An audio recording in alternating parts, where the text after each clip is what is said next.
Hey there, everyone. Welcome to the first episode of The Crawl, where we'll be exploring how AI is shaping the future of online visibility.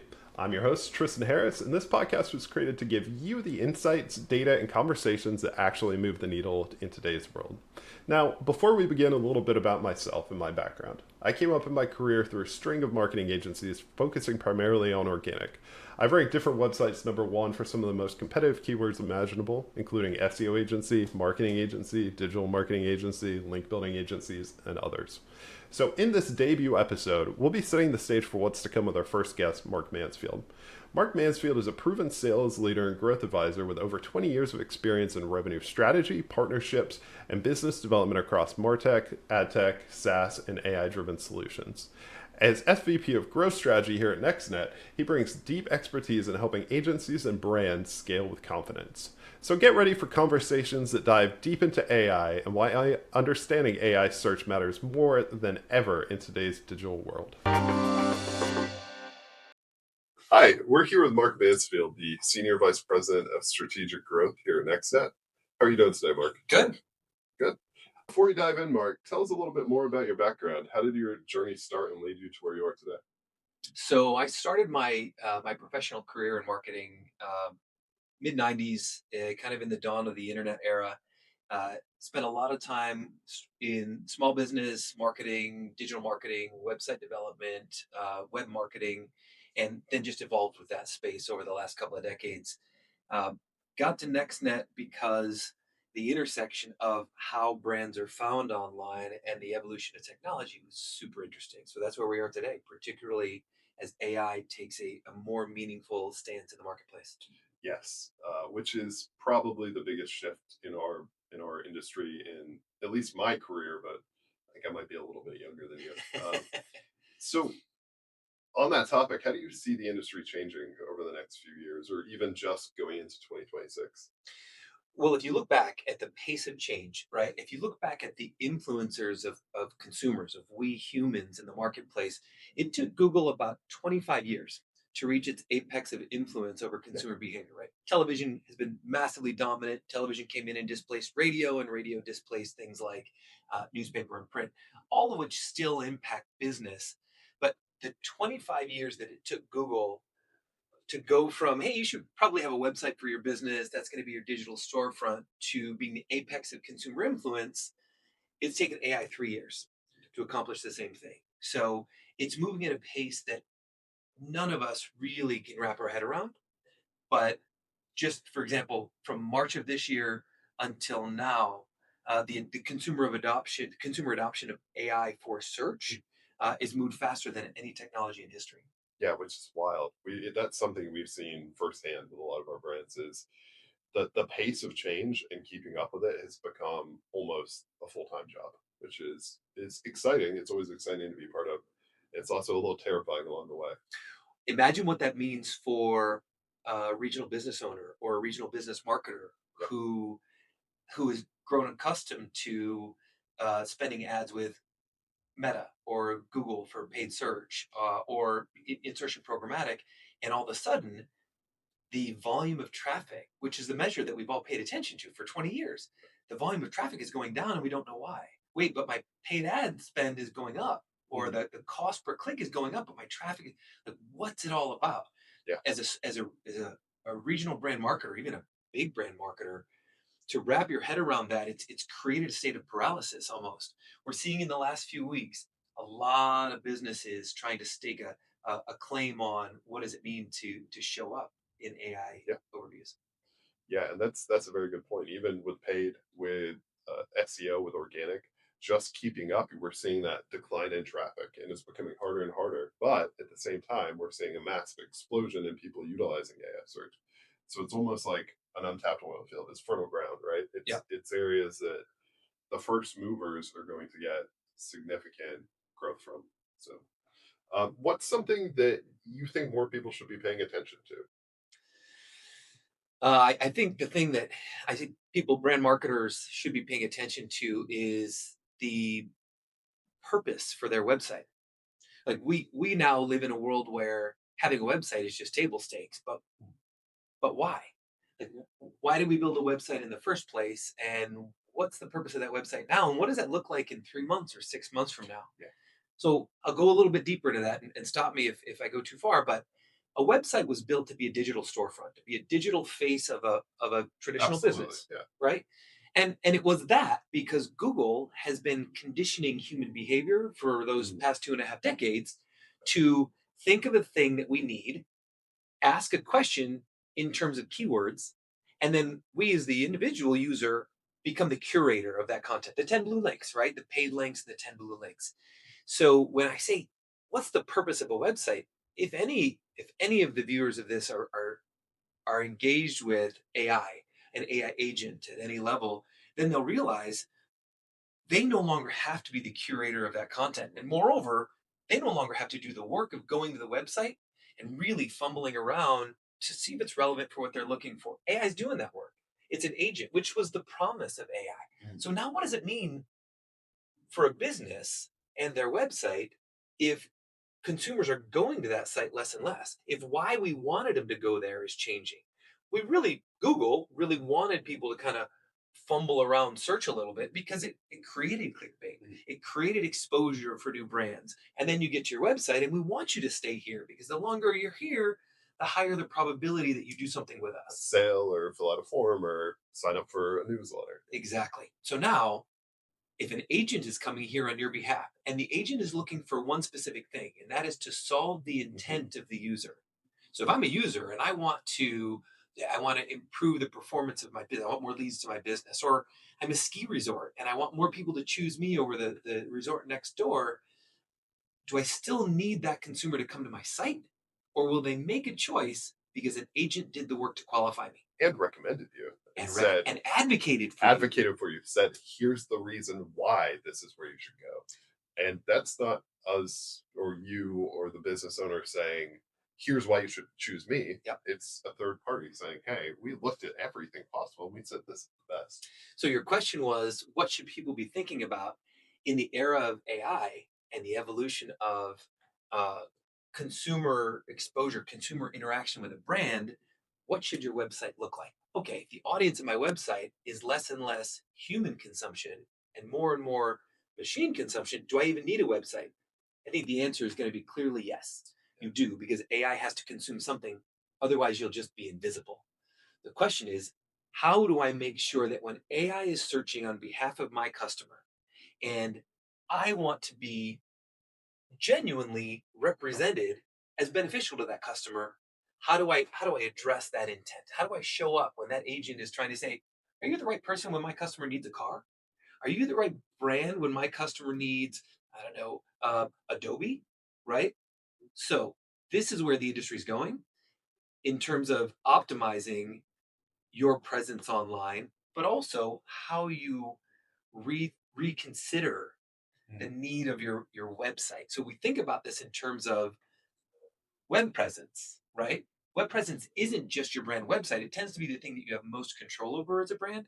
But AI is also looking at how else are you mentioned online? What are the reviews for your brand?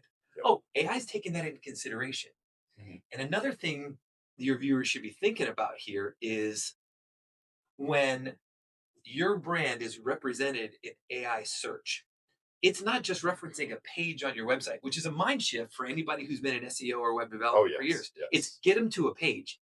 AI doesn't care if that information Yeah. came from a page because it's chunking information into topics Yeah. From multiple sources. from multiple So sources. that's why things like it's looking at reviews to figure out which is going to be best, what are the pros and cons? If that's one big thing. If you look at different companies and you say, what's the best blank company?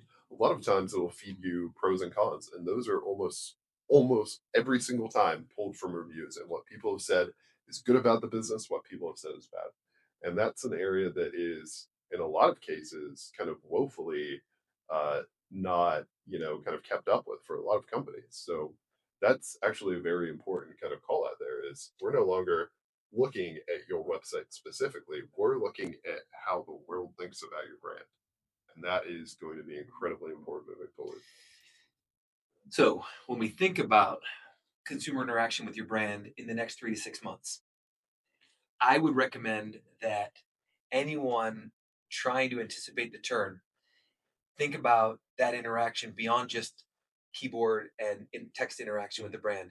I also will encourage people to think about the conversational history around a topic, because now with an AI agent, you can start a thread when you wake up and get out of bed. Oh, I really need to look for a new gym, but then I got to get ready for work and I shave, but I'm in my car and I'm going to pick up that same conversation because my agent remembers.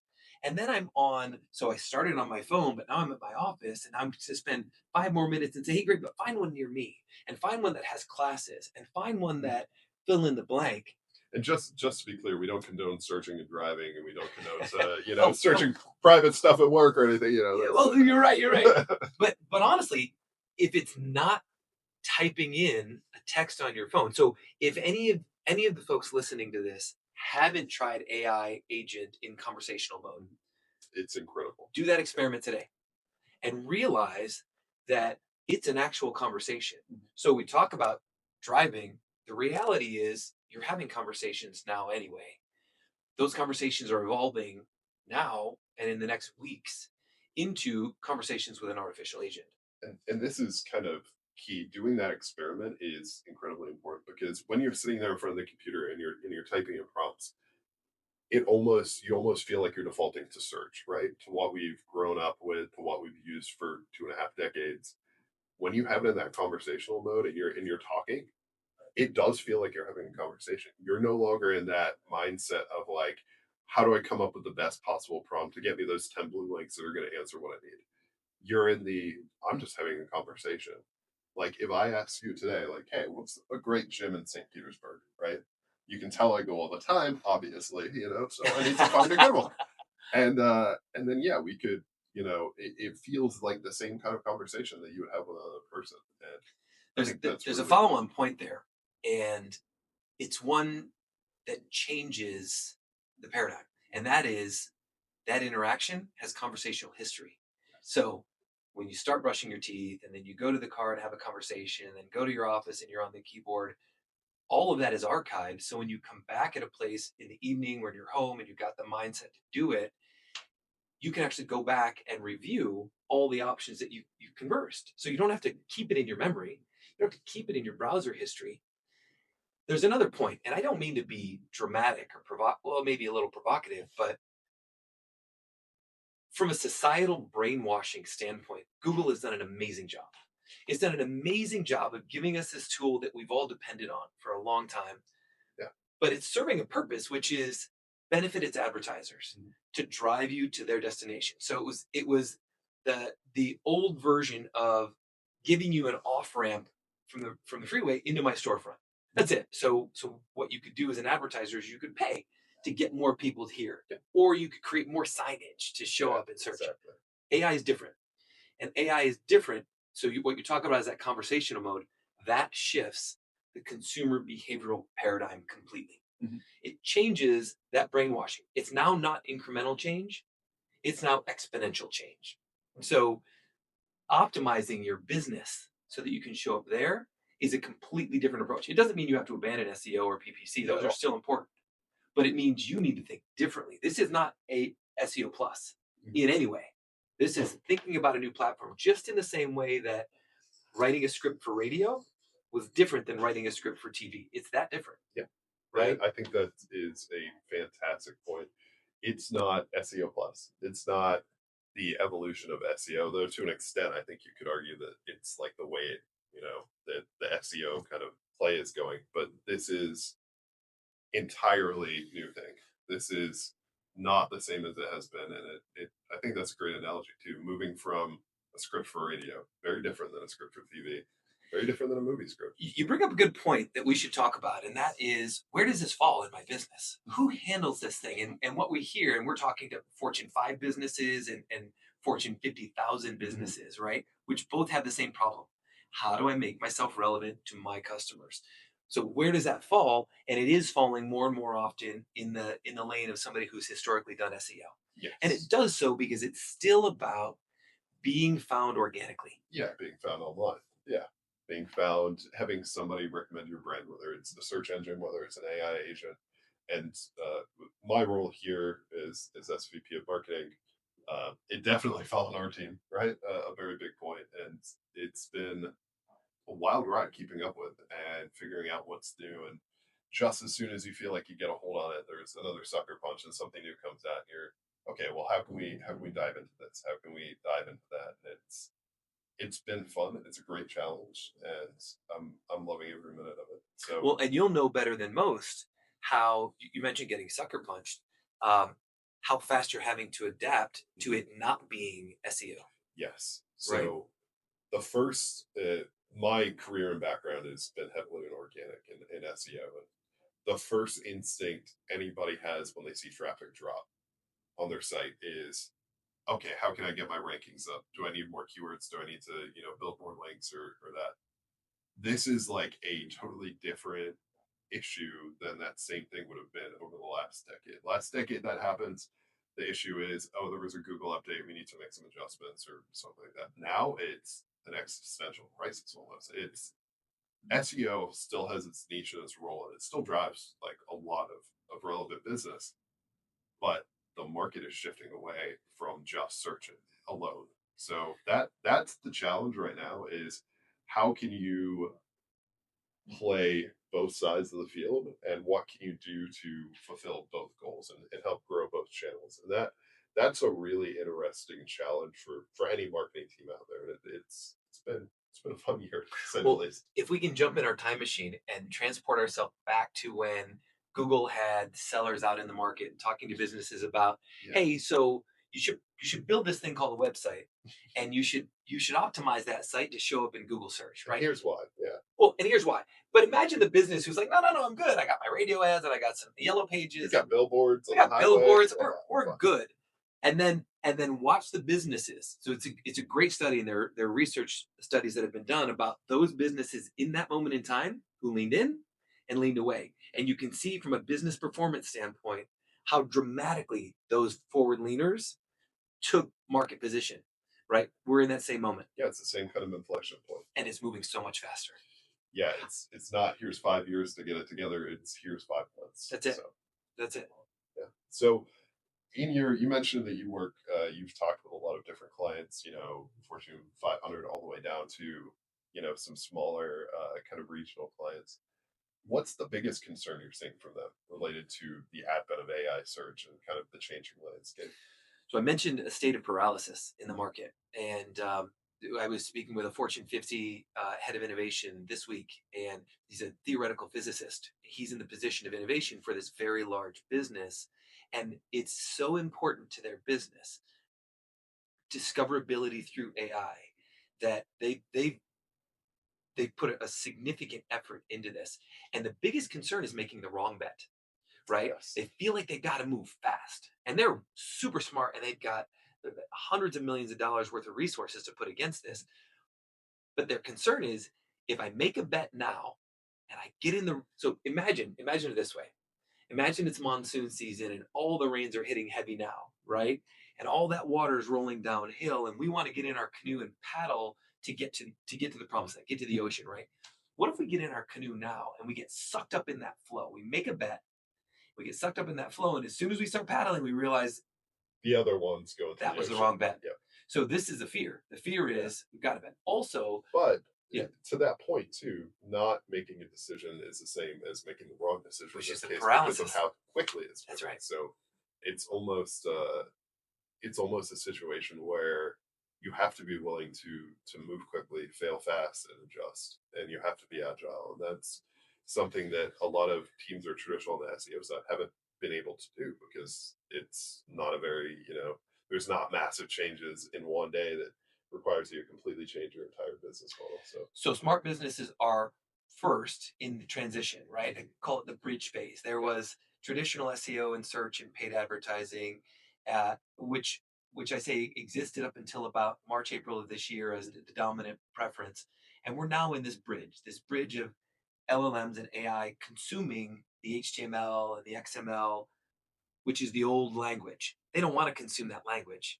So we're in the bridge where they're having to consume that language, and that's how businesses are jockeying. So smart businesses are saying, "Great, I've got to do both.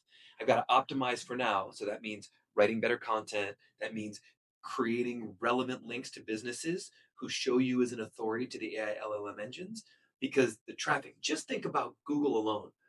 March of this year, Google launched AI overviews in their traditional Google search page. That was brand new and it was fresh. It feels like years ago at It this feels point. like years ago because initially, so they hadn't had it in there. This is instant immersion into consumer mainstream because most of us, when we need a thing, hey, Google, right? That's changed because what would have taken me to sponsored links and then organic links now takes me to AI overviews. And from March until now, that went from sub 5% of the footprint on the page to 60+% in some searches. Yeah. So that means businesses that aren't in those AI overviews don't exist. And that's not counting brands who or consumers who are going straight to ChatGPT Yeah. and not even coming to Google anymore, which I'm one of.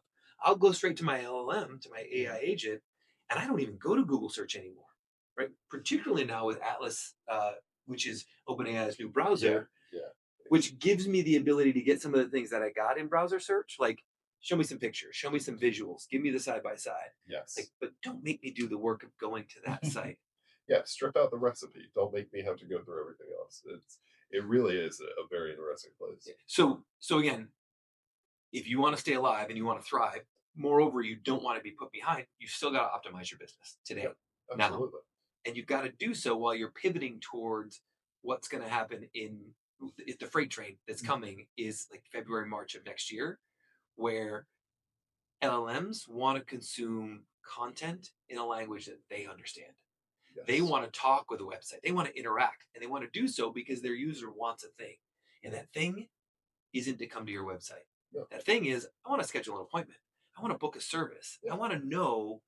I want to know what your pricing is. I want to know what your pricing Yeah. is. I want to know, how to do something, whether it's an educational search or whatever it is. And people don't want to have to go through and spend 10 minutes on a website finding what they need anymore. And part of that is almost an issue that was created on the SEO side because with what we were doing, so much of our focus was to try and keep people on site for longer.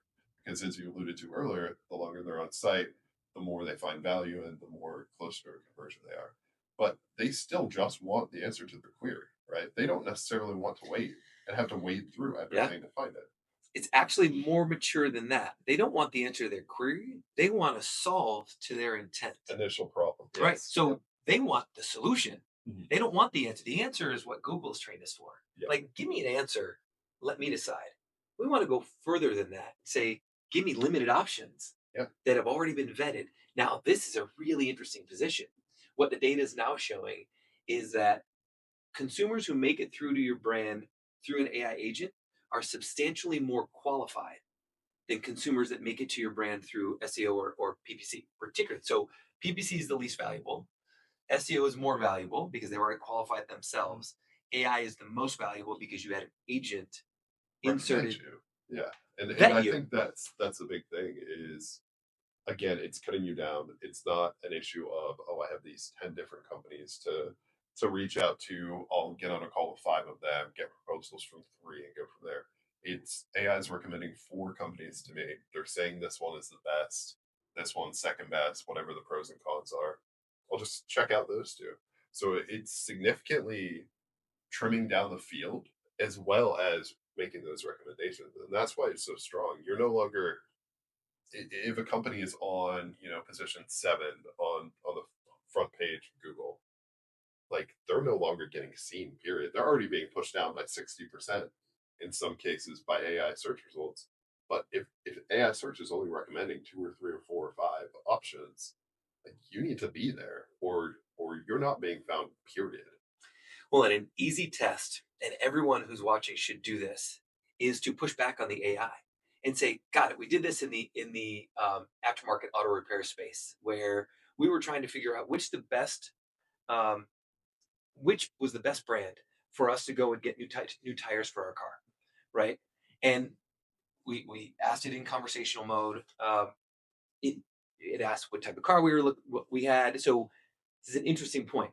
AI creates a conversation, and what it's doing is it's qualifying you to get more information other than the 4 to 6 words you put in a keyword phrase in a Google. Yep. And then once it's done so, it comes back quickly and says, "Here are 3 near you, and this is the one that I recommend."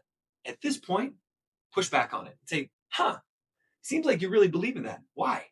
And you'll notice that depending on the model, it'll double down. and it'll advocate or evangelize for the brand that it chose. Here's why: because they've got a national footprint and they've got 25 years in the space and they've got great reviews. And great, how do you know that they're going to have inventory for my car? And this is why here are the partners that it looks for. AI has done that work, and it'll evangelize. So you Your don't have to. But your point about if you're not in those top three, you're invisible. Not only are you invisible, you're so far behind the curve because you got an AI salesperson pushing the Yes. brand that's just been advocated for. The ground that you've got to make up. Think about this in terms of brand presence. Think about this in the old terms of band-aid and brand recognition, right? If I've got somebody actually advocating for my brand in the user's hand or pocket or meta glasses, man, the mountain that has just been created for me to overcome as a challenger brand, It's almost impossible. almost impossible. Yes, unless you have like enterprise level resources. For most small medium businesses, that is an insurmountable hill to overcome. Yeah. That's a very valid point. If we can just for a second double click on small to mid-sized businesses or local businesses, how you show up in local search, how you show up for AI for a local business is different than a brand search. And it's different because your geo proximity to the user matters. So when you're optimizing for AI, optimizing for that at a zip code level, at a DMA level, at an individual user level, because again, AI is looking at maps, AI is looking at reputation and reviews, but it's also looking at proximity. So feel confident if you're a smaller business that you don't have to boil the ocean. You don't have to compete against everybody. You just have to be the best in your local market. So for local businesses, this is an area of opportunity. I would say first, you've got to win with reputation and reviews. You have to. And you have to be known for the footprint that you want to cover so that you're not fighting on a battlefield that you don't want to win because you can't get there. Yeah, this ties back into the earlier conversation around making sure that your brand is featured everywhere because that's where AI is looking. They're no longer just going to your website. And when it comes to reviews and reputation management for small and medium businesses, that's the bread and butter, right? When you're how many people out there and how many people watching have looked for any kind of home services? Like recently, we had to get our garage door rebalanced. We're insulating it. We're building a little home gym, air conditioned, right? So we had to call and find a local garage door guy. And so we went to AI and we said, hey, like find a good one in, I'm not going to dox myself and say where I live, but find a good one in this area and let's, go through it. And my wife and I looked, we had to pull up reviews. We found two that seemed really great. We found a few that like we literally asked, like, what are the ones we should avoid? And it listed out ones with negative reviews and it said these look like they could be problematic. So for us that made it really interesting because you go on Nextdoor or you go on the Ring app or anything like that and you ask in those kind of forums and you'll get a million recommendations from people and they're like they might know the guy that runs the business. You don't know if that's true or not. You don't know if like they're actually good or like they get a kickback from John's garage door repair. That's right. So being able to do that and have that reference everywhere they're reviewed, right? Whether that's Trustpilot, whether that's Google reviews, et cetera, and kind of make that decision. Something that would have taken my wife and I like half an hour to comb through all the reviews and click on negative, find all the bad ones, and kind of like make a kind of calculated decision done in seconds for us, Right. which is incredible. And every one of us has been through that exercise in Yes. Google search and failed. Yep. Because you don't know what to trust. Yeah. You don't know what's real. Mhm. There's an interesting point there for a brand marketer in the experience that you just expressed going through. And that is, as a brand marketer, put yourself in the user's shoes in an AI scenario and understand what else they're being served through that process. So in your case, you might have come up to, you might need these permits. You might need to consider this or drainage or whatever. Those are opportunities for brand marketers to create content. To expand the net that is being referenced to them. That's right. Yep. You get to express yourself as the expert that you actually are if you're talking about the things that a consumer's already going to come across. Yeah. If you're going through that search and a brand pops up and in your search it says you should be thinking about permits, AI is going to do the work and understand that this brand is already talking about. We know that you're going to need permits. We're expert at grabbing permits. Here's how you do it. Here's what we need. That's right. And that's how the brand shows up in AI search. Yeah, which is incredibly important. I mean, that's such a linchpin for especially businesses like home services, regional kind of or localized like delivery services, anything along those lines. Restaurants, even. I mean, how many times have I sat at home with my wife and been like, "What do you want for dinner?" I don't know. Well, I don't know either. Where do you want to go? Like, it's incredible to be Yep. able to just say, like, "Yo, find me a really good Italian restaurant in this city," and comb through and be like, "Oh, this person found a hair in their soup." Ugh. Like Yeah. being able to do that so quickly is really interesting. So restaurants are a great example of freshness of content, Yes. right? The world moves fast, and AI is comparing again to traditional search. AI is different because it's accessing the internet daily.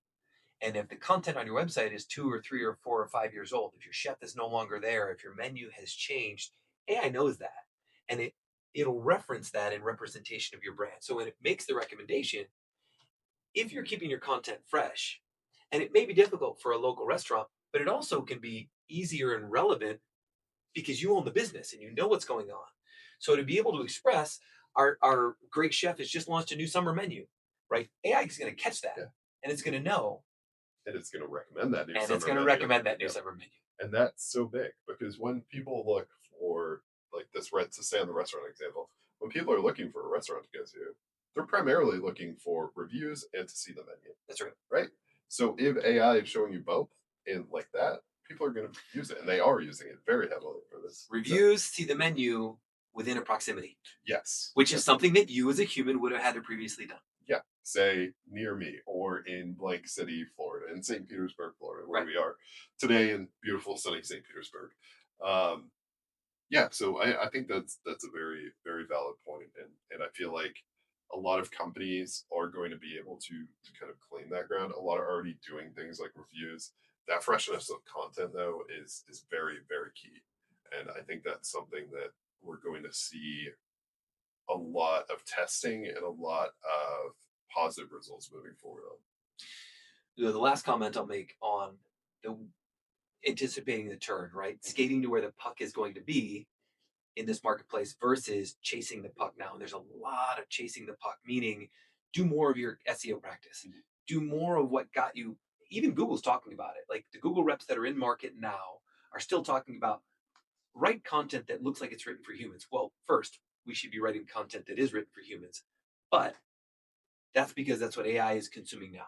Yes, By January, February, March, AI wants content that's written for AI so that it can serve its humans. But in the short term, when we think about what a business should be doing, be aware of where the puck is going, where AI is going. And that is, okay, I like that restaurant. Why wouldn't I just ask you if I should make a reservation? So skip ahead to, okay, let's get out of the archaic in our current state, archaic mode of web where I want to give you information. I got what I wanted. Now I have to take the next movement or move out of the ecosystem and follow it myself. Yes. I think that's as far as predictions for where AI is going next.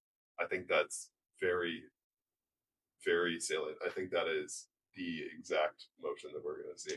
Can't make the point clear enough though. Next is not 3 years from now. Oh, yes. Next is 3 weeks from now. That's right. Next is Q1, Q2 of 2026. Yes. So you're already seeing it now. AI will ask if it can make a reservation. AI will ask if it can make that purchase because it's integrated with your digital wallet. Yep. So it's doing it. It'll ask if you wanted to book that flight for you, right? Because it knows your preferences and your frequent flyer miles and so on. So as a business, you have to be optimizing to show up in Google search because it's still very relevant. But if you're not developing your site today for that turn in Q1, Q2, it's going to put you well behind. Absolutely. And the crawl to catch back up to your competitors, to your counterparts, it's going to be brutal. Yeah. Almost insurmountable. Yeah. So thank you very much, Mark. I appreciate it. Is there any other kind of closing thoughts you want to share with us? Anything that you feel like, kind of tidbits of knowledge that you've gleaned over the last few years? I will say, as a brand, be hopeful, be optimistic about this change. Um, what what I think is scaring brand marketers at all levels is the lack of clarity around where consumer behavior is going. And this is where I've been spending a lot of Yes. my time. I don't understand how to do it, but that fear is coming from the conditioning, the brainwashing that we need to pay attention to metrics like traffic and clicks and site visits and time on site. So when you're adherent to those metrics, the fear is really going to sit in. Be hopeful when you realize that those metrics are less important Yep. because AI is qualifying your customer. And when it does, you'll have more of who you want versus just more. And that's a great point. I think it was in the 80s or 90s, one of the biggest metrics for like holistic marketing campaigns was how many listeners on the radio for your ad, how many people drive down the highway that your billboard is on every day. That's it. When was the last time any of us thought of either of those things, right? It's not going to be like traffic. It's always going to be important. It's not going to be the main metric because if AI is skipping the traffic to site altogether and they're pulling that and they're making the reservation for you, to keep the restaurant example, that is, you're not going to see that traffic to site. If you're tracking and looking very closely, you'll see a crawl. That's it. But you'll still be getting that reservation at the end of the day. But think about the people that you're talking to in your role as head of marketing at NextNet that still speak that language. Think about the Yes. vendors that you work with. Think about Meta and Google, and Mhm. these people are still talking to you, I still do sometimes. right? I They still still default into it. That's it. They still want to impress upon you the importance of Yes. eyeballs, views, Mhm. clicks, traffic, because that's their commercial metric. Mhm. So what I would encourage marketers to do is be mindful of that because it's still the language that the marketplace speaks, but pay attention to where it's going. Don't Yes. let the tail wag the dog. Yeah. I think that's absolutely brilliant. Thank you so much, Mark, for stopping in today to share your insights and perspective on AI. Uh, it was a very, very valuable conversation. As there's like so much to think about in this space. I know that just around the office, it's all we talk about, almost entirely. It's our biggest focus. So for everyone listening, if you enjoyed this episode, please make sure to subscribe, leave a review, let us know what you liked, let us know if you have any differing opinions or if you kind of agree with what we've been over. And feel free to share this with someone who's curious about how AI is kind of reshaping the whole marketing industry. Um, we'll be dropping a new episodes every Friday, so please make sure to tune in next week. And thank you so much. Keep your chin up. Thank you, Mark. Yeah.